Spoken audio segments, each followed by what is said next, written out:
2 years ago, Ireland fell over. Its housing bubble burst.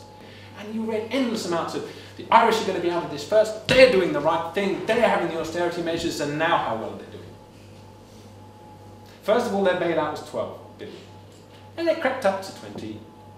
And it was about 24, as I remember. And then suddenly it blew out to 40, and then 50 only a week later. A recent figure from Reuters, who did the numbers last week, 100 billion euros. That would be the bailout. They can't do that. They'd have to take Ireland and just sell it to someone.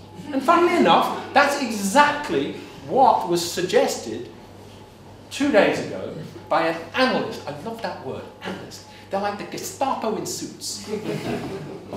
This fellow from Société Générale said, "Oh, you know, all this money we're giving to the Irish, I think, being a cautious banker, I think we need some collateral from the Irish." So his suggestion was that the Irish state should put up as collateral for their loans some assets. And he suggested some. The electricity company, the electricity grid, their motorways, and their slice of Aer Lingus, and a few other things which I can't recall.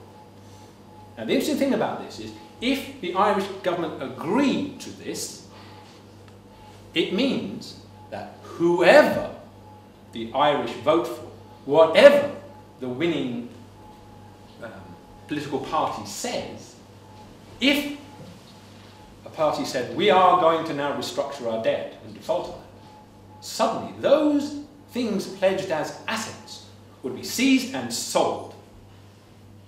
Things which the Irish people paid for with their taxes in the last 40 years, which they paid for, which they owned, which they built, would be sold to their creditors, and they would be able to do nothing about it, no matter who they voted for. I ask you again, do they live in a democracy? Is that how a democracy should work?